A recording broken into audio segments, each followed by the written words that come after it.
Bonsoir. Nous voici réunis pour cette nouvelle soirée du parcours CAP 360 autour du thème « Réparer ».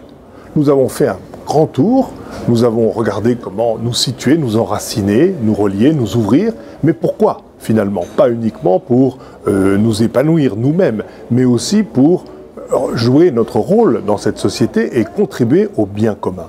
Alors aujourd'hui, la première étape, c'est de nous dire finalement quel est l'état de notre société. Et là, nous pouvons utiliser comme mesure, tout simplement, de regarder si les activités qui sont celles de notre société concourent au bien de tout l'homme et de tous les hommes. Est-ce que c'est bien ceci qui est au centre de leurs préoccupations? Et là, il faut que nous arrivions à un constat qui est tout de même de nous dire que tout est à reprendre. C'est-à-dire que toutes ces activités sont à recentrer. Il y a un travail considérable devant nous, une tâche immense. Mais l'humanité n'est pas hors sol. L'humanité, elle est d'abord attachée à la terre, mais elle est aussi attachée à une terre, à un lieu, à une histoire. Elle est liée à un peuple. Et donc, c'est par rapport à cela que nous pouvons nous poser la question de savoir quelle va être notre décision pour la suite. On pourrait presque se dire, comme les habitants de Tchernobyl, que nous allons nous poser la question de savoir si nous allons revenir, car les choses ne sont plus comme avant et elles ne redeviendront pas comme avant. C'est quelque chose de nouveau que nous devons construire. Autour de Tchernobyl, les habitants que j'ai rencontrés me disent on ne peut pas uniquement regarder le niveau de dose, le niveau de radioactivité pour savoir si nous allons revenir ou non. Il faut que nous nous posions en profondeur la question de savoir pourquoi nous sommes là. Qu'est-ce qui est à l'origine du fait que notre peuple s'est installé là? Pourquoi notre famille est ici? Et c'est à partir de là que nous prenons en considération la possibilité de revenir. Donc là, il y a un premier acte à poser, c'est de dire oui, je m'installe ici, je suis bien dans le pays de mes pères, et c'est à partir de là que je vais reconstruire une vie. Donc à partir de là, nous posons la question de savoir finalement comment rebâtir quelque chose. Alors, est-ce que nous devons bâtir à côté, par exemple, comme le propose Pierre Rabhi, qui, au fond, disons, est plutôt dans une logique de reconstruction à côté, ou est-ce que nous allons nous dire non, je vais essayer de réparer les brèches, je vais essayer de reconstruire, et pour ça, je crois qu'il faut nous mettre dans l'idée que notre civilisation a les bonnes bases, elle a des bons fondements. Et c'est sur ces fondements solides que nous devons retrouver, nous devons creuser dans le sol pour retrouver ce roc sur lequel nous pouvons construire quelque chose de solide. Et pour cela, nous devons nous réconcilier avec cet héritage. Nous devons le reconsidérer, nous devons revoir là-dedans qu'est-ce qui est bon, qu'est-ce qui a été solide, qu'est-ce qui a été important, et où est-ce que, d'une certaine manière, le train a pu dérailler. Donc c'est à partir de cette espèce d'état des lieux que nous pouvons à ce moment-là nous dire, eh bien voilà, qu'est-ce que je vais faire? Et là, nous pouvons nous inspirer, par exemple, de l'architecte Lucien Kroll, qui, face à ces barres d'immeubles qui ont été construites dans les années 70, eh bien, nous dit, eh bien, moi, je suis tout à fait opposé à l'idée de détruire. Il faut réparer, il faut aider les habitants à retrouver un processus de vie et de reconstruction de leur vie, et puis, à partir de là, les aider, les mettre au centre du processus, parce que c'est comme ça qu'un paysage se construit. Un paysage est fait par les habitudes, par les lieux où l'on vit, où on produit, où on rencontre d'autres personnes. Donc voilà un peu le chemin qui se construit et qui va nous permettre, au fond, de repartir de là où nous sommes aujourd'hui pour poser des pas. Et là, nous pouvons nous inspirer de ce que le pape François nous propose lorsqu'il nous dit, au fond, l'essentiel, c'est de refaire un peuple. Inscrivez-vous dans le temps, bâtissez sur les hommes. L'homme est digne de confiance, faites-lui confiance. Et à partir de là, créez des processus qui vous dépassent et qui vont ensuite mûrir, croître dans le temps. Et pour pouvoir faire ça, évidemment, il faut pouvoir trouver un accord de confiance. Et cet accord de confiance, eh bien, nous ne pouvons le trouver que sur une équation, on va dire, anthropologique, c'est-à-dire le bien de tout l'homme et de tous les hommes. Et c'est ça notre programme qui va nous permettre d'aborder cette étape de réparation.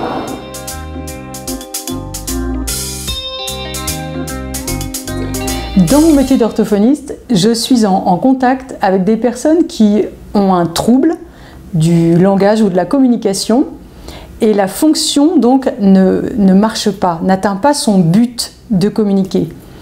Pour beaucoup, on ne peut pas guérir la cause du problème.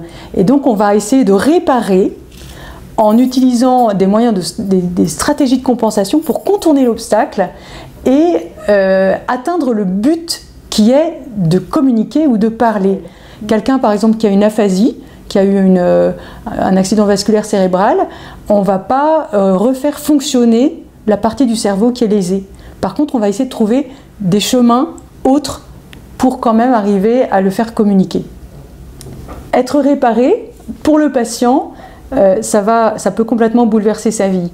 Quand on a un problème dans la communication, on en fait tous l'expérience, que ce soit avec ses parents, dans un couple, on sait que ça peut faire beaucoup souffrir.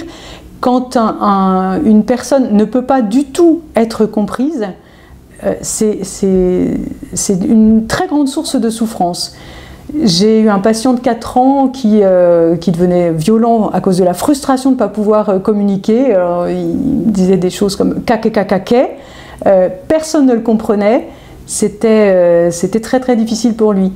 Eh bien, avec tout ce travail à la fois technique et relationnel, le fait de pouvoir non pas être guéri des causes de la difficulté, mais d'être réparé dans cette fonction de communiquer, c'est révolutionnaire.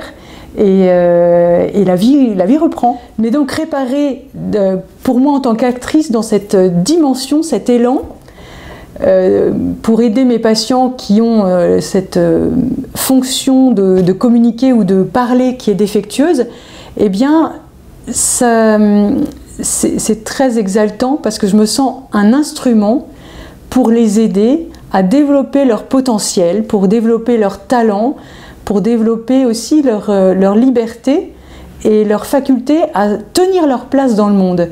Et la place de chacun est importante. Donc c'est vrai que c'est grand, c'est puissant, et je suis très fière du métier que je fais parce que je trouve que c'est beau en fait. Voilà. Pour mes patients, ce que je vois aussi, c'est que au travers de cette fonction rétablie, ils vont améliorer, approfondir, affiner leur capacité à manifester un amour. Et pour moi, ça aussi, c'est vraiment une des choses les plus essentielles dans le monde. Donc, c'est très important.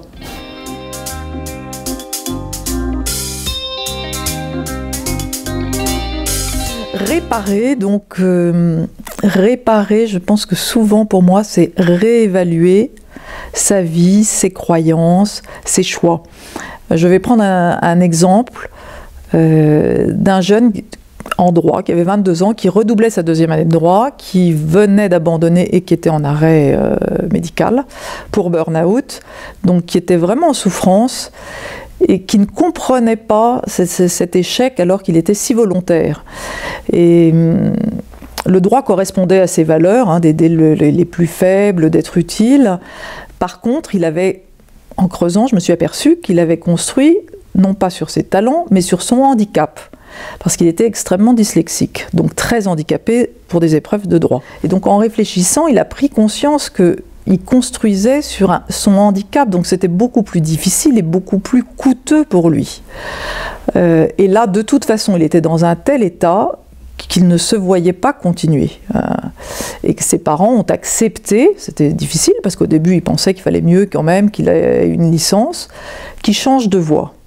Et donc là, ça a été cet accompagnement de coaching, ça a vraiment été un temps de déculpabilisation, déjà, très important, de déculpabilisation devant cet échec. Il avait fait tout ce qu'il pouvait, il croyait bien faire, il croyait avoir choisi la voie qui lui convenait, et ça ne marchait pas. L'échec, c'est aussi un temps de réparation pour nous réajuster, pour accepter la réalité, pour accepter que nous ne sommes pas tout puissants. Quelquefois, on peut avoir tout préparé et tomber sur le sujet on ne saura pas répondre.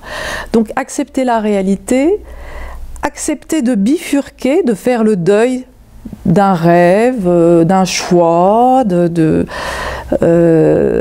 accepter le regard des autres, se confronter au regard des autres, aux attentes des autres, qui espéraient que... Bon. Donc, la réparation, elle va passer par ce temps déjà, 1, d'acceptation, 2, de réévaluation. finalement, au fond de moi, qui suis-je? De quoi ai-je vraiment envie? Où est-ce que j'apporte quelque chose? Où est-ce que je peux apporter quelque chose au monde? Et tout le monde a quelque chose à apporter au monde. Tout le monde. Pour se réparer, on peut s'appuyer sur quelque chose qui est encore peu connu, mais qui est sur le soutien de notre corps.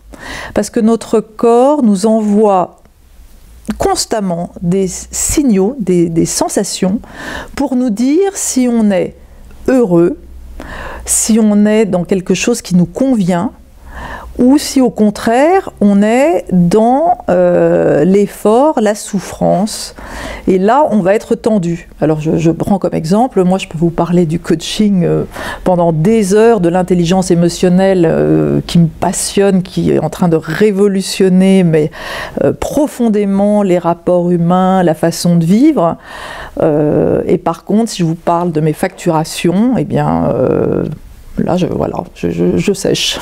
Je suis tendue, c'est pas mon truc, ça m'énerve. Bon, donc ce n'est pas mon talent. Et tout de suite, mon corps m'envoie des signaux de crispation. Maintenant, quand je reçois les personnes au non-verbal, hein, à la façon dont elles bougent ou elles évoquent quelque chose, je vois si c'est quelque chose qui leur convient ou pas. Donc, voilà, se réparer, c'est être très attentif à cette petite voix intérieure. Alors pas la petite voix intérieure qui nous dénigre, hein. Au contraire, cette petite voix intérieure qui est un peu comme notre meilleure amie et qui nous dit, bon, mais qui est honnête, qui va nous dire, bah oui, là tu sais que tu n'avais pas assez bossé pour cet examen, mais tu es capable de l'avoir quand même.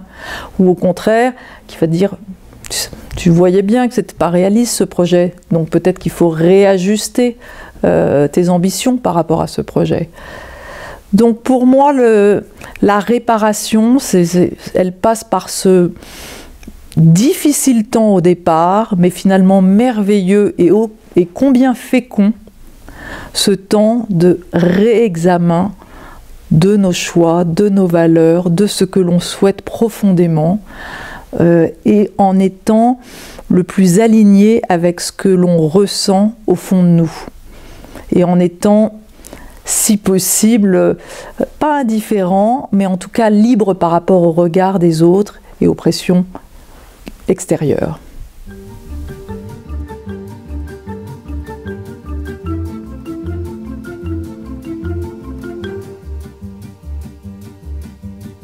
Quand on partait de bon matin, quand on partait sur les chemins, à bicyclette, nous étions quelques bons copains. Il y avait Fernand, il y avait Firmin, il y avait Francis et Sébastien. Alors je suis Denis, je suis le responsable et le créateur de ce magnifique atelier vélo de Saint-Symphorien à Versailles. On est 7, 8, 10 jeunes gens de mon âge. Et puis il y a aussi des ados qui viennent le samedi. On est ouvert 3 fois par semaine, 4 fois par semaine, une demi-journée. On accueille tout le monde. On bricole, on répare, on achète, on vend. Non, on n'achète pas, on nous donne, on vend. Que du vélo. Le vélo électrique est interdit ici. Et les moteurs, on ne connaît pas. On sauve la mécanique. Vous voyez un vélo abandonné pour les encombrants et qui pourrait encore resservir, moi ça me fait de la peine. Je le récupère et je le répare. On n'a pas le droit de jeter comme ça, c'est pas bien. D'une part. D'autre part, ça rend service. Le nombre de gens qui viennent ici et dont on répare les vélos ou à qui on vend des vélos pas chers, ça rend vraiment service. Et puis, réparer, c'est une activité comme une autre, tourner avec les copains, quelle que soit la météo. Et wow, c'est sympa, quoi. C'est mal de jeter. C'est mal d'acheter quand on n'a pas besoin. Merci, Yacine. Pourquoi on n'a pas le droit de jeter? Je vois les encombrants qui ramassent des ordinateurs, c'est encore plus grave que les vélos, qui ramassent de la vaisselle qui pourrait être réutilisée, des jouets d'enfants. C'est insupportable. Emmaüs ne souhaite que récupérer des trucs, les kermesses récupèrent des trucs, où il y a des gens qui échangent, qui vendent dans les pas les bricots, comment ça s'appelle, les vides-greniers. J'ai passé une partie de ma vie dans les vides-greniers.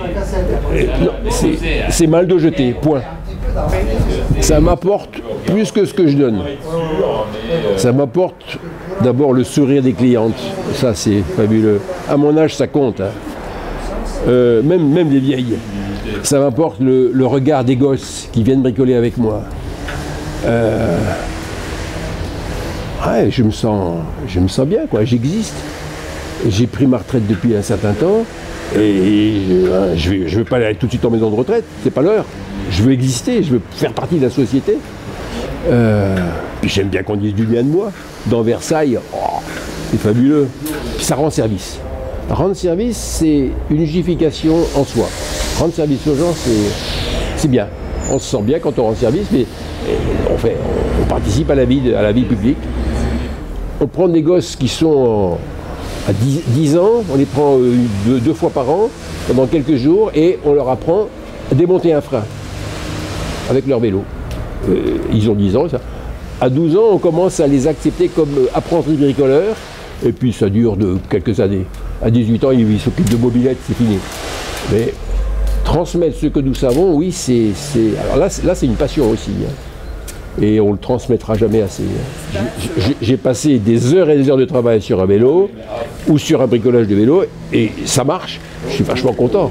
Quand je mets un vélo dans l'endroit où ils sont prêts à livrer, soit parce qu'ils sont réparés, soit qu'ils sont à vendre, c'est une satisfaction. Ouais. On a pris un tas de ferraille, on a fait quelque chose qui marche. Vachement rien. C'est une grande satisfaction. On n'a ici que des satisfactions. Les clients sont satisfaits, les donateurs sont satisfaits et ils sont nombreux. Celui qui nous prête le local est satisfait. Les copains qui bossent avec moi, ils sont heureux comme tout. Je vois des gens qui sont chômeurs et qui ont besoin de s'occuper des mains et la tête, qui viennent ici, ça leur fait un bien fou. Réparer un vélo, ça répare l'âme. Moi, réparer les vélos pour les gens, non, réparer les vélos, ça me fait du bien. Je sauve la mécanique. Réparer le vélo pour un client potentiel ou un client existant, oui, ça me fait du bien à l'âme. J'ai une utilité sociale, c'est vachement important. Il y a la joie du père de famille, du grand-père, il y a aussi la joie du type qui bosse, quoi. Pour moi, le travail en soi, même s'il ne sert à rien, c'est une valeur. Mais le travail qui représente quelque chose d'utile pour les autres, c'est exceptionnel, quoi. Oui, c'est vachement important.